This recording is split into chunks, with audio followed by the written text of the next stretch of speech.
여러분 한 주간 잘 지내셨습니까? 요즘 상하이 날씨가 뭐 이렇게 덥지 않아서 좀 그냥 견딜만 하죠. 그런데 한편으로는 좀 불안하기도 해요. 언제 이 뜨거운 바람이 불어와서 우리를 놀라게 할지 좀 걱정이 되긴 하지만 여전히 아직까지 날씨가 괜찮아서 좀 마음이 좀 감사한 마음뿐입니다. 자, 그런데 날씨는 좀 견딜만 해도 우리의 마음이 또 그렇지 않을 때가 좀 있습니다. 이 금요일 저녁이 되면 또 이 한 주간의 피곤함과 걱정이 우리 마음에 남아 있을 때가 있죠. 겉으로는 아무렇지 않아도 이렇게 보여도 마음 깊은 곳에서는 우리 말하지 못할 그런 무거움이 우리를 꼭 붙들고 있을 때가 참 많이 있습니다. 오늘 우리가 함께 나누는 이 시편 56편은 바로 그런 마음으로 하나님 앞에 나온 어떤 한 사람의 기도입니다. 바로 다윗의 기도인데요. 오늘 시편에 나오는 다윗은 우리가 익숙하게 알고 있던 그런 영웅 다윗의 모습이 아니었습니다. 다윗을 우리 생각하면 어떤 모습이 떠오릅니까? 저 엘라 골짜기에서 이 골리앗 앞에 담대히 섰던 그 소년 다윗을 떠오르죠.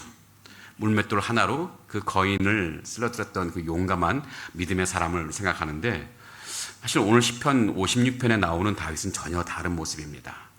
그는 매우 초라하고 비참한 모습으로 이 시를 쓰고 있습니다. 자, 다윗이 왕이 되기 전에 그는 이스라엘 왕 사울에게 쫓기던 몸이었습니다. 백성들이 하도 사울보다 다윗을 더 높이니까 또 사랑하니까 사울 왕이 이제 다윗을 시기하죠. 그리고 결국 다윗을 이제 죽이려고 많은 애를 씁니다. 그러니까 다윗은 이제 하루하루 목숨을 부지하기 위해서 여기저기 막 도망 다니는 신세가 되었습니다. 그렇게 도망 다니던 중에 다윗은 이제 더 이상 갈 곳이 없어졌어요. 하다 이제 못해서 어디로 갔냐면 원수의 땅, 이 블레셋 가드로 숨어버렸습니다. 가드가 어떤 곳입니까? 블레셋 가드는 골리앗의 고향입니다. 자, 예전에 골리앗을 쓰러뜨렸던 이 다윗이 이제는 자기 목숨을 건지기 위해서 그 원수의 땅 골리앗의 땅으로 도망친 거예요. 설마 사울 왕이 그곳까지 들어오겠냐 하는 것이었죠. 하지만 거기는 안전하지 않은 곳이었습니다. 블레셋 사람들이 다윗을 금방 알아봤거든요. 그들이 어떻게 다윗을 잊을 수 있었겠습니까? 자신들의 영웅이었던 그 골리앗을 쓰러뜨린, 비참하게 죽였던 그 다윗을 어떻게 잊어버리겠어요? 다윗은 그들에게는 잊을 수 없는 원수였습니다. 자, 사람들이 다윗을 알아봤습니다. 그러니까 다윗이 너무나 큰 두려움에 빠지게 되었는데요. 그리고 여기 이런 위기 속에서 다윗은 특별한 아주 특이한 행동을 하죠. 미친 사람처럼 행동하는 것입니다. 이 대문짝에 몸을 막 긁기 시작했고, 이 수염에 질질 막 침을 흘리기 시작합니다. 정신이 막 온전하지 않은 사람처럼 막 행동한 거예요. 자, 그렇게 미친 사람처럼 행동했는데 실제로 그게 효과가 있긴 있었어요. 이 블레셋 사람들이 다윗을 더 이상 위협적인 인물로 보지 않았던 거예요. 예전에 다윗이 아니라 이제는 힘이 다 빠져버린, 아무 힘도 없는 사람처럼 여겼던 것입니다. 결국 다윗은 그 자리에서 목숨을 건지긴 했습니다. 여러분 한번 상상해 보시기 바랍니다. 이 상황에서 다윗의 마음이 어떠했겠습니까? 한때 그는 이스라엘 백성들의 온갖 찬송과 또 찬사를 받던 사람이었습니다. 이 골리앗의 그 육중한 몸을 쓰러뜨린 믿음의 사람이었습니다. 또 하나님의 기름 부음 받은 사람이었습니다. 하지만 지금은 원수의 땅에서 살아남기 위해서 지금 미친 사람 흉내를 내고 있어요. 얼마나 초라하고 두려운 자리입니까? 바로 이런 자리에서 다윗은 오늘 시편 56편의 기도를 올려드리고 있습니다. 자, 그런데 놀라운 것은요, 이 시편에서 다윗이 그냥 낙심하고 절망하는 것이 아니라 굉장히 큰 힘을 얻고 주님 앞에 나오는 이 모습이 우리에게 보인다는 것입니다. 상황이 바뀐 게 아니에요. 원수가 사라진 것도 아닙니다. 하지만 다윗은 하나님 앞에서 다시 믿음을 붙들고 힘을 얻고 용기를 얻게 되는 이 장면을 우리에게 보여주고 있습니다. 오늘 우리는 이 말씀을 통해서 좀 뭔가 마음이 지친 우리 인생이 하나님 앞에서 어떻게 다시 한번 일어설 수 있을지를 같이 한번 살펴보려고 합니다. 자, 오늘 본문 8절 말씀을 다음치 한번 보도록 하겠습니다. 8절 보면은 나의 유리함을 주께서 계수하셨사오니 나의 눈물을 주의 병에 담으소서. 이것이 주의 책에 기록되지 아니하였나이까, 이렇게 기록되고 있습니다. 다윗은 지금 자신이 겪고 있는 이 고통을 유리함이라는 말로 표현하고 있습니다.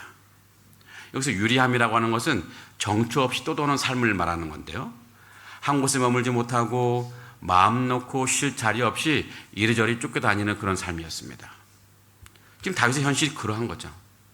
그는 한때 이스라엘 백성의 찬사를 받던 사람이었고 또 골리앗을 쓰러뜨린 정말 믿음의 용사였는데 또 하나님의 기름 부음 받은 사람이었는데 지금은 다윗은 사울에게 쫓기고 다니고 있고 자기 나라에서도 안전하지 못해서 원수 땅에서 왔는데 거기서도 안전하지 못해요. 어디에도 마음 놓고 쉴 만한 곳이, 머물 만한 곳이 없습니다.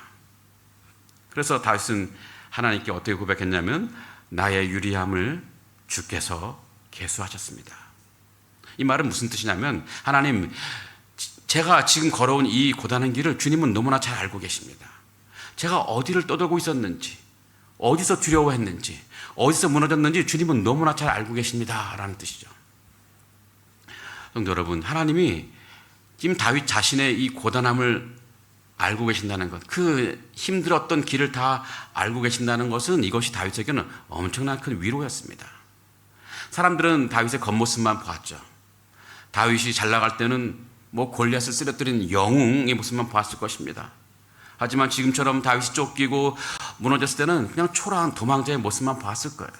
그 안에 무엇이 있는지, 그 마음속에서 어떤 마음을 품고 있는지 아무도 몰랐습니다. 하지만 하나님은 이 다윗의 겉모습만 본 것이 아니죠. 하나님 다윗이 걸어온 그 길을 다 보셨고 또 다윗이 숨죽여서 견뎌했던 그 처절한 밤을 다 아시고 보셨던 것입니다. 다윗이 아무에게도 말하지 못했고 그냥 삼켜야 했던 그런 두려움까지 하나님은 너무나 잘 알고 계셨던 것입니다. 그래서 다윗은 지금 하나님 앞에서 더 이상 강한 척하지 않습니다. 자신을 포장하지도 않아요. 사람들 앞에서 용사처럼 보여야 했을지도 모르겠습니다. 백성들 앞에서는 흔들리지 않는 사람처럼 서 있어야 했을지도 모르겠습니다. 그러나 하나님 앞에서는 그럴 필요가 없어요. 왜 그렇습니까? 하나님이 이미 다 알고 계시거든요. 나의 유리함을 주님께서 다 계수하시고 있어요. 다 세시고 계셨다는 거예요. 주님께서 이미 그의 방황을 다 세고 계셨습니다. 어디서 두려워했는지, 어디서 무너졌는지, 어디서 혼자 울고 있었는지 하나님은 너무나 잘 알고 계셨다는 거예요. 그러니 하나님 앞에서 괜찮은 척 할 필요가 없는 거죠. 나를 나보다 더 잘 아시는 하나님 앞에서 다윗은 자기의 상한 마음을 그대로 다 하나님께 내어놓습니다. 우리도 그럴 때가 있잖아요. 사람들 앞에서는 아무렇지도 않은 척 해야 할 때가 참 많이 있죠. 괜찮지 않은데 괜찮다고 말해야 할 때가 있습니다. 마음은 무너졌는데 이 가족을 걱정시키지 않으려고, 주변 사람들의 약한 모습을 보이지 않으려고 평소 애써 웃어야 할 때가 있지 않던가요? 오래전 옛날 어떤 목사님의 설교에서 들었던 이야기가 생각나는데요. 어느 늦은 밤에 어떤 한 남자 가장이 이 아파트 주차장 차 안에서 조용히 울고 있다고 하더라고요. 그 늦은 저녁 때. 그래서 무슨 일인가 해서 그 목사님이 가만히 거기 그 사람을 봤는데 한참 울고 나서 그 다음에 룸미를 보고 자기 얼굴을 다 눈물 닦아내고 그리고 아무 일 없었던 것처럼 옷을 톡톡 틀고 그냥 집으로 들어갔다고, 이런 모습을 봤다고 합니다. 가족들에게 보이고 싶지 않은 거예요. 자기의 힘들었던 모습들, 아팠던 모습들을 보이지 않고 싶은 거예요. 그 모습이 우리의 모습일 때가 참 많이 있습니다. 사람들이 모르죠. 가까운 사람도 다 알지 못해요. 우리가 어디서 울고 있는지, 무엇 때문에 마음이 무너졌는지, 우리가 얼마나 오래 버틸 수 있는지 다 사람들은 알지 못해요. 그러나 하나님은 아시죠. 우리가 사람들 앞에서 삼킨 그 눈물을 우리 주님은 너무나 잘 아십니다. 차마 말하지 못하고 마음속에서 눌러둔 그 아픔도 하나님은 너무나 잘 아시죠. 아무도 보지 않는 자리에서 겨우 버텨낸 그 시간들을 우리 주님은 너무나 다 잘 알고 계신다는 거예요. 그래서 오늘 말씀에서 다윗은 어떻게 고백하냐면 나의 눈물을 주의 병에 담으소서. 나의 눈물을 주의 병에 담으소서. 이 고백은 정말 깊은 고백입니다. 다윗은 자기 눈물이 그냥 하나님 앞에서 아무렇게나 버려지지 않는다고 믿었습니다. 사람들은 다윗의 눈물을 그냥 약한 사람의 눈물로 보았을지 모르겠습니다. 또 사람들은 다윗의 두려움을 실패로 보았을지도 모르겠습니다. 하지만 하나님은 이 다윗의 눈물을 그냥 가볍게 여기지 않으신 거예요. 그 아픔의 눈물을 다 병에 담을 수 있는 분이셨습니다. 그래서 다윗이 기도하는 것은 뭐냐면은 하나님, 제가 아무도 보지 않는 곳에서 흘린 눈물, 주님은 그냥 지나치지 말아 주십시오. 제가 어둠 속에서 그 두려움 속에서 흘린 눈물을 주님의 병에 잘 담아 주옵소서. 제 아픔을 잘 기억해 주시옵소서. 이렇게 간구하는 것입니다. 우리가 믿는 하나님은 우리의 아픔을 잘 기억해 주시는 분이에요. 다윗은 그것을 알기에 이런 간구를 하시는 거죠. 하나님은 우리의 눈물을 그냥 부끄러운 것으로 보는 것이 아니죠. 우리의 연약함을 그냥 무가치하게 보시는 분이 아니십니다. 우리가 무너진 자리, 우리가 혼자 울었던 자리, 우리가 겨우 버텨냈던 그 자리까지 주님은 다 아시고 그 마음속에 담아두시는 것이죠. 다윗은 여기 한마디 더 붙이는 말이 있는데 뭐냐면 이것이 주의 책에 기록되지 아니하였나이까. 자, 주의 병이 우리의 눈물을 소중히 담아주시는 하나님의 자비를 보여준다면 이 주의 책은 우리의 아픔을 잊지 않으시는 하나님의 신실하심을 보여주는 것 같습니다. 하나님은 우리의 고난을 그냥 흘려보내지 않으십니다. 우리가 견딘 시간을 너무나 잘 기억하시고 우리가 눈물로 지나온 시간을 주님은 그 마음속에 다 기록하고 계시는 것이죠. 그러게 성도 여러분, 오늘 이 시간 이왕 주님 앞에 나왔다면 그냥 주님 앞에서 억지로 강한 척 하지 마세요. 괜찮은 척 하지 마세요. 그냥 마음이 지쳐 있으면 그냥 있는 모습 그대로 주님께 나오시기 바랍니다. 두려움이 있으면 두려운 모습 그대로 정말 주님 저 두려운 마음 가지고 나왔습니다. 눈물이 있으면 주님 저 눈물 나서 어찌할 바를 모르겠습니다. 이 마음으로 주님께 여러분 마음을 토론하는 거예요. 주님은 우리의 눈물을 그냥 꾸짖지 않으시는 분이십니다. 우리의 무너진 마음을 그냥 외면하지 않으시는 분이십니다. 오히려 그 눈물을 주님의 병에 잘 담아주시고 우리 아픔을 주님의 책에 다 기록하셔서 우리가 다시 일어설 수 있도록 은혜를 베푸시는 분이십니다. 하나님은 우리의 무너진 자리까지 다 기억하시는 분. 이것이 오늘 우리에게 주시는 첫 번째 우리 시편 말씀 통해 얻는 위로입니다. 이제 다윗의 고백은 9절에 이르러서 정말 위대한 신앙적인 전환점에 이르게 되는데요. 오늘 본문 9절 말씀 한번 보면요. 9절 말씀 우리 다 같이 읽어볼까요? 시작. 내가 아뢰는 날에 내 원수들이 물러가리니 이것으로 하나님이 내 편이심을 내가 아나이다. 아멘. 성도 여러분이 오늘 말씀은 오늘 본문에서 너무나 중요한 변화가 일어나는 자리입니다. 자, 8절에서 바로 직전 절에서 다윗은 자신의 유리함과 눈물을 하나님 앞에 다 쏟아 놓았어요. 그런데 이제 9절에 이르러서는 다윗의 고백이 달라지죠. 더 이상 다윗은 그냥 슬프면 머무는 것이 아닙니다. 하나님께 아뢰는 사람으로 바뀌었어요. 그리고 그 기도 속에서 자신의 현실을 다시 바라보기 시작하는 거예요. 이전의 시각이 아니라 새로운 시각으로 자신의 현실을 다시 해석합니다. 물론 상황이 다 해결되었기 때문에 이런 고백을 하는 것이 아닙니다. 이 기도를 드릴 때 여전히 사울은 자신을 추격하고 있었습니다. 이 도망자 삶이 단번에 끝난 것도 아닌데 다윗을 위협하는 이 모든 현실, 블레셋의 현실, 사울의 현실도 여전히 그대로 남아있어요. 그러나 다윗의 마음에는 너무나 중요한 변화가 생겨났습니다. 그는 더 이상 그 원수들의 시선으로 자기 인생을 바라보는 것이 아닙니다. 자신을 쫓는 그 사람들의 힘으로 현실을 해석하지 않습니다. 하나님께 아뢰는 이 자리에서 다시 한번 다윗은 깨닫는데 내 인생의 주인은 저 원수가 아니다.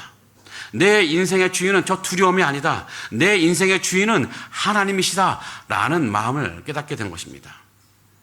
그래서 다시 한번 고백하는 게 어떤 고백을 하냐면 내가 아뢰는 날에, 내가 기도하는 날에 내 원수들이 다 물러간다고 이렇게 고백합니다. 여기서 중요한 것은 내가 아뢰는 날에 라는 말입니다. 다윗은 기도하는 날을 하나님의 역사가 시작되는 날로 믿었습니다. 하나님께 아뢰는 순간 다윗은 더 이상 혼자가 아닌 것입니다. 원수들이 아무리 강하다 할지라도 하나님께서 자기 편이 되어주신다는 그 믿음이 이제 다윗의 마음을 꽉 붙들기 시작한 것입니다. 여기서 우리는 기도가 얼마나 중요한지를 보게 되는데요. 여러분, 기도는 단순히 내 마음을 털어놓는 시간이 아니에요. 물론 기도에는 탄식도 있고 눈물도 있습니다. 하나님 앞에 마음을 쏟아놓는 것도 분명히 기도입니다. 하지만 기도는 거기서 멈추지 않습니다. 기도는 내 마음을 하나님 앞에 다 쏟아놓은 뒤에 다시 하나님의 마음으로 내 현실을 바라보게 되는 자리입니다. 그래서 기도하는 사람은요, 같은 현실 속에서 다른 것을 봐요. 상황은 여전히 무거워도 그 상황을 붙들고 계신 하나님을 보게 되기 때문이죠. 여러분, 비행기를 타고 가다 보면 갑자기 막 난기류가 일어나기 있을 수 있죠. 만날 때가 있는데 뭐 기차가 막 흔들리고 뭐 선반이 막 덜컹거리고 그러면 어떻게 돼요? 사람들이 막 긴장하기 시작하죠. 저도 예전에 상하이 올 때 뭐 비행기가 갑자기 생전 처음 확 크게 흔들리는 정말 이게 오버히트 할 정도로 정말 비행기가 추락하는구나 이런 느낌이 있을 정도로 막 굉장히 고통스러웠는데 사실 그런 상황에서 사실 조종석에 있는 기장은 또 다르죠. 기장은 다 이런 상황을 보고 있고 항로를 다 보고 있고 기상 상황을 다 알고 있죠. 그런 기압을 다 보고 있습니다. 그리고 목적지를 다 알고 있어요. 그래서 이 비행기가 흔들린다 할지라도 이 비행의 주도권이 난규에 있는 것이 아니라 자기 조종석에 자신한테 있다는 것을 너무나 잘 알고 있습니다. 우리 인생도 그럴 때가 좀 많이 있습니다. 갑자기 삶이 흔들릴 때가 있죠. 건강의 문제로 마음이 흔들리고 또 물질의 문제로 흔들릴 수가 있습니다. 자녀와 가정의 문제로만 흔들릴 수 있습니다. 또 인간관계와 일터의 문제로 마음이 막 비행기 흔들리듯이 흔들릴 때가 있습니다.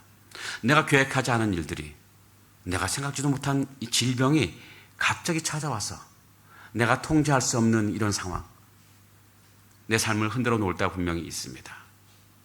그때 우리는 그냥 흔들림만 바라보기 쉬울 때가 많이 있죠. 그냥 현실만 바라보는 그런 때가 많이 있습니다. 마음속으로 막 속으로 계산하는 것입니다. 야, 이 일을 어떻게 해야 되지? 앞으로 어떻게 되는 건가? 내가 이 감당할 수 있을까? 그렇게 현실만 바라보다 보니까 마음이 계속 두려워지는 거예요. 여러분, 이 문제를 계속 생각만 한다고 해서 문제가 작아지는 것도 아닌데 우리는 계속 그 문제만 붙들고 밤새 마음속에 씨름만 하고 있습니다. 그러나 우리가 기도할 때 우리의 시선이 바뀌어지죠. 여러분, 기도는 뭐 문제를 뭐 부정하는 그런 시간은 아닙니다. 기도는 그 현실을 외면하는 시간은 아니에요. 오히려 현실을 그 하나님 앞에 가지고 나와가는 시간인데요. 그리고 그 자리에서 우리는 다시 고백하게 됩니다. 주님, 이 현실의 주인은 저 문제가 아닙니다. 이 현실의 주인은 저 사람이 아닙니다. 이 현실의 주인은 바로 주님 하나님이십니다. 이것이 우리 기도하면서 우리의 생각이 바뀌는 거예요. 이 기도는 내 인생의 주인이 누구신지를 다시 고백하는 믿음으로 나아가는 통로입니다. 내가 붙들 수 없는 현실을 붙들고 계신 분이 하나님이라는 걸 인정하시게 되는 그런 계기가 되는 거예요. 내가 다 이해할 수 없는 길에서도 하나님이 여전히 일하고 계심을 믿는, 그런 믿게 되는, 믿음을 갖게 되는 그런 통로가 되는 거예요. 그러니까 기도는 현실을 작게 보는 것이 아닙니다. 분명히 기도는 하나님을 크게 보는 거예요. 현실이 그대로 있는데 하나님이 그 현실을 통제하시는 하나님이 크게 보입니다. 기도는 문제를 없는 것처럼 말하는 것이 아니라 그 문제보다 크신 하나님을 바라보면서 그 하나님 앞에 내 문제를 내려놓는 것이죠. 그래서 다윗이 9절에서 어떤 고백을 하냐면 이것으로 하나님이 내 편이심을 내가 알겠습니다. 기도함을 통해서 하나님이 내 편이심을 내가 깨달았습니다. 좀 엄청난 이 놀라운 고백입니다. 다윗은 아직도 원수들 앞에 있어요. 아직도 도망자의 삶을, 유리함의 삶을 살고 있습니다. 아직 눈앞에 문제가 사라진 것이 아닙니다. 그런데 그는 하나님께 아뢰는 자리에서, 하나님께 기도하는 자리에서 마음의 확신을 얻었습니다. 어떤 확신입니까? 하나님은 내 편이시다. 이런 확신을 갖게 된 거예요. 물론 이 말은 하나님이 내 말을 무조건 들어주신다 이런 뜻은 아닙니다. 하나님이 내 방식대로만 움직이신다 이런 뜻은 아니에요. 하나님이 내 편이시다 이런 말은 하나님께서 나를 버리지 않으시고 나의 고난을 외면하지 않으시고 결국 나를 주님의 뜻 안에서 꼭 붙들어 주신다는 그런 뜻입니다. 그리고 사도 바울도 로마서 8장 31절에서 어떤 말씀을 했습니까? 그런즉 이 일에 대하여 우리가 무슨 말 하리요? 만일 하나님이 우리를 위하시면 누가 우리를 대적하리요? 저는 이 말씀보다 더 위대한 고백이 어디 있을까 하는 생각이 들어요. 다 같이 한번 읽어볼까요? 시작. 그런즉 이 일에 대하여 우리가 무슨 말 하리요? 만일 하나님이 우리를 위하시면 누가 우리를 대적하리요? 하나님이 우리를 위하시면 우리를 대적하는 현실이 결코 우리 인생의 마지막 결론이 될 수가 없습니다. 문제가 아무리 커 보여도 그 문제가 하나님보다 크지 않잖아요. 사람이 아무리 두려워 보여도 그 사람이 하나님보다 강하지 않잖아요. 현실이 우리를 흔들 수는 있어도 하나님 앞에 있는 우리는 그 현실이 우리를 끝내 이게 무너뜨릴 수가 없습니다. 그러게 성도 여러분, 오늘 밤 정말 주님 앞에 나와서 여러분의 모든 간구를 아뢰시는 시간 되면 좋겠습니다. 그냥 마음속에 있는 모든 염려를 그냥 혼자 끙끙대지 마시고, 혼자 씨름하지 마시고, 해결할 수 없는 문제를 밤새 계산만 하지 마시고, 다윗처럼 하나님께 아뢰는 시간이 되면 좋겠습니다. 주님, 제 현실을 주님 앞에 다 올려드립니다. 제 두려움을 주님 앞에 내려놓습니다. 제 인생의 주인이 하나님이심을 다시 한번 이 시간 고백합니다.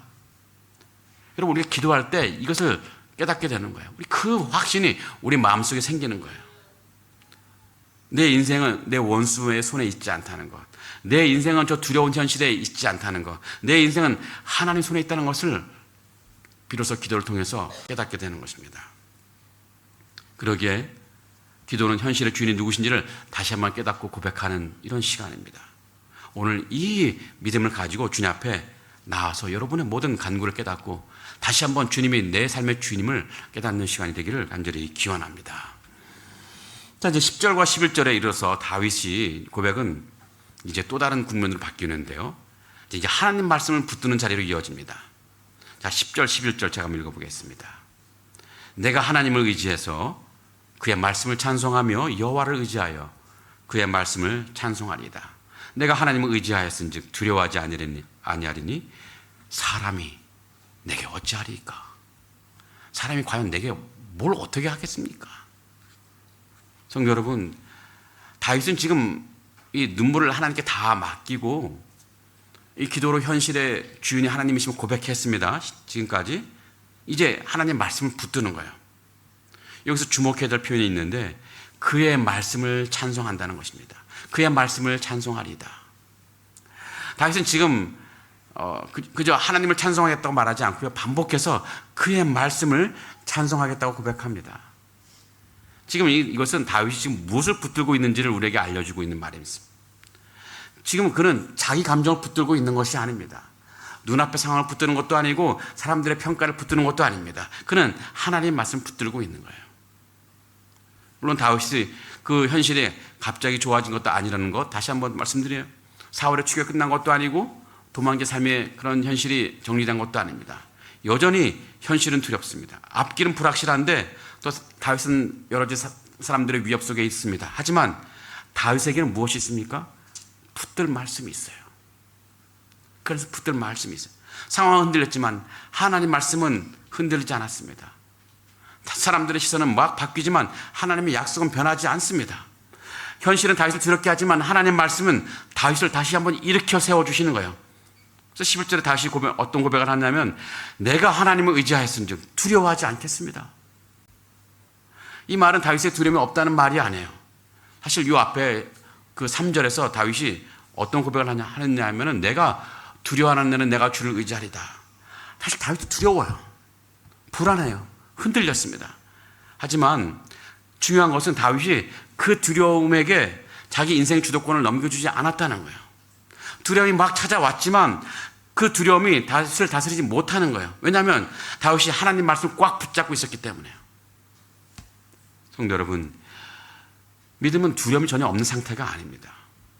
믿음은 두려움을 찾아올 때 그 두려움보다 더 크신 하나님을 의지하는 건 하나님 말씀을 의지하는 거예요. 이 흔들리는 마음을 가지고도 다시 한번 말씀 앞에 다시 서는 것입니다. 우리도 그렇죠. 현실은 우리에게 계속 두려움의 말을 걸어옵니다. 너는 감당하지 못할 거야.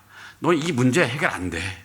앞으로 더 어려워질 거야. 네 사업, 네 일터, 여기 상하이의 삶, 앞으로의 진로 더 어려워질 거야. 결국 무너질 거야. 라는 말을 계속 두려움의 말이 우리를 힘들게 하죠. 이런 말들이 계속 우리에게 들릴 때가 있습니다. 우리의 갑자기 찾아온 건강의 문제 앞에서, 또 자녀들이 참 진로가 막히는 이 현실 속에서, 또 앞으로 물질의 문제 속에서, 또 여러 가지 가족 간의 관계 혹은 다른 사람과 관계 속에서 우리는 쉽게 자꾸 두려움 소리에 자꾸 우리가 붙들려 있을 때가 많습니다. 그러니까 그 소리를 듣다 보면 우리 마음은 점점 작아지고 또 믿음은 점점 약해지죠. 그러나 하나님 말씀은 우리에게 또 다른 소리를 들려줍니다. 어떤 소리입니까? 얘야, 내가 너와 함께 할 것이다. 내가 너를 붙들 것이다. 내가 너를 버리지 않을 것이다. 너는 내 것이다. 여러분, 두려움이 밀려올 때 중요한 것은 어떤 소리를 더 크게 듣느냐 하는 것입니다. 이 두려움 소리를 더 크게 들으면 두려움이 우리의 마음을 다스려요. 그러나 하나님 말씀을 더 크게 들으면 우리 안에 믿음이 다시 회복되고 살아나죠. 말씀은 두려움이 우리 찾아오지 못하게 막는 벽은 아닙니다. 이 말씀 붙는다고 해서 두려운 일이 전혀 생기지 않는 것이 아닙니다. 하지만 말씀은 두려움이 우리의 마음속에 자리 잡지 못하도록 막아주죠. 우리 가슴에 그 큰 왕자의 자리에 앉지 못하게 막아주는 거야. 두려움이 우리를 지배하지 못하게 만드는 것입니다. 두려움이 우리 인생의 결론을 쓰지 못하게 만드는 거야. 그래서 11절에서 다윗이 마지막으로 어떻게 말합니까? 사람이 내게 어찌하리까? 저 많은 사람이 내게 과연 무엇이라도 할 수 있겠습니까? 이 많은 사람들이 자신에게 아무 해도 끼칠 수 없다는 그런 뜻은 아니지만 현실의 사람들은 우리에게 상처를 줄 수 있습니다. 고난은 우리에게 아프게 할 수 있습니다. 어려운 상황이 우리를 울게 만들 수 있어요. 그러나 세상에 그 어떤 사람도 그 어떤 문제도 하나님 손 안에 있는 우리 인생의 마지막 결론을 단정 지을 수 없다는 거예요. 사울도 하나님보다 크지 않아요. 블레 사람도 하나님보다 강하지 않습니다. 그들은 다윗을 흔들 수 있었지만 하나님 손에서 다윗을 빼앗아 갈 수가 없었던 거죠. 성도 여러분, 이것을 이 말씀을 붙든 사람의 이 담대함입니다. 문제가 없는 담대함이 아니라, 두려움이 전혀 없는 담대함이 아니라 하나님의 말씀을 붙들고 있기 때문에 무너지지 않는 담대함입니다. 그러기에 오늘도 우리는 늘 말씀 앞에 서야 되는 것이죠. 여러분, 우리 감정은 하루에도 얼마나 몇 번씩 흔들립니까? 사람들의 말도 계속 바뀌죠. 또 상황은 언제든지 달라질 수가 있습니다. 그러나 하나님 말씀은 흔들리지 않습니다. 하나님의 약속은 변하지 않습니다. 그러기에 우리가 흔들리는 감정보다 하나님을 더 신뢰해야 되죠. 이 불안한 현실보다 하나님의 신실하심을 더 바라봐야 되는 거죠. 사람의 말보다 주님의 약속을 더 크게 들어야 되는 것이죠. 그렇게 하나님의 말씀을 붙들 때 우리 입술은 다시 찬송이 회복될 수 있습니다. 두려움으로 닫혀있던 그 마음이 열릴 수 있습니다. 한숨으로 주저앉았던 우리 영혼이 다시 일어날 수 있습니다. 그러기 오늘 이 밤 여러분, 상황이 다 해결된 뒤에 내가 찬송하겠다 이런 생각을 할 것이 아니라, 아직 지금 내 현실이 흔들리지만, 아직 문제가 남아있지만 먼저 하나님 말씀을 의지하면서 하나님께 내 모든 마음을 털어놓으면서 찬송의 모습으로 나아가시기 바랍니다. 다윗처럼 고백하시기 바랍니다. 하나님을 내가 의지하였은즉 두려워하지 아니하려니 사람이 내게 어찌하리까, 이 심정으로 하나님께 나오시기 바랍니다. 이런 말씀이 우리 안에 있을 때 두려움이 더 이상 우리를 다스리지 못할 것입니다. 이 말씀 붙들고 다시 한번 일어나는 은혜가 우리 모두에게 있기를 간절히 축복합니다. 말씀을 정리해 보겠습니다. 성도 여러분, 오늘 시편 56편에서 우리는 두려움 속에서도 하나님께 나아갔던 이 다윗의 기도를 우리가 보았습니다. 다윗은 자신의 그 유리함과 눈물을 하나님 앞에 숨기지 않았어요. 하나님은 다윗의 그 걸어온 고단한 길을 다 알고 계셨고, 그가 흘린 눈물을 주님 병에 다 담으시는 분이시라는 걸 너무나 잘 알았습니다. 우리가 무너졌던 자리도 주님은 너무나 잘 아시는 분이라는 우리의 믿음이 있어야 될 것입니다. 또한 어떻습니까? 다윗은 하나님께 기도하는 자리에서 자기 현실을 다시 보았죠. 원수가 그의 인생의 주인이 아니라는 것, 두려움이 자신의 그런 인생의 모든 현실을 결정하는 것이 아니라는 것, 그의 인생을 붙들고 계신 분이 하나님이라는 걸 바로 이런 기도를 통해서 다시 한번 확신을 갖게 되었던 것입니다. 그리고 마지막으로 다윗은 하나님 말씀을 붙들었습니다. 상황이 여전히 흔들렸지만 하나님 말씀은 흔들리지 않았기 때문에 다윗은 이 하나님 말씀을 꽉 붙들고 놓지 않았던 것입니다. 다윗은 이 두려움 속에서도 하나님을 의지하면서 담대히 설 수 있었던 것입니다. 성도 여러분, 오늘 밤 우리도 주님 앞에 나아가는 우리가 되면 좋겠습니다. 여러분, 지친 마음이 있습니까? 혼자 끙끙 앓지 마시고 그냥 주님 앞에 다 나오시기 바랍니다. 두려운 마음 있는 거, 하나님, 내가 차마 말하지 못할 이 두려움, 가족들에게도 말하지 못하고 누군가에게도 차마 말하기 어려운 이 아픔들, 내 눈물들 다 주님 앞에 내어놓습니다. 내 눈물을 외면하지 않으시는 주님, 내 기도를 다 들으시는 주님, 나의 마음을 다시 한번 붙들어 주십시오. 오늘 이 밤 다윗의 고백이 이런 고백이 되기를 바랍니다. 어떤 고백했습니까? 내가 하나님을 의지하였은즉 두려워하지 아니하리니 사람이 내게 어찌하리까. 저 수많은 두려움 현실이 내게 어찌하리까. 왜? 하나님이 내 편이신데. 이 믿음으로 다시 일어서면서 여러분 하나님께 모든 것을 내어놓고 맡기는 여러분 되기를 주님의 이름으로 축복합니다. 아멘.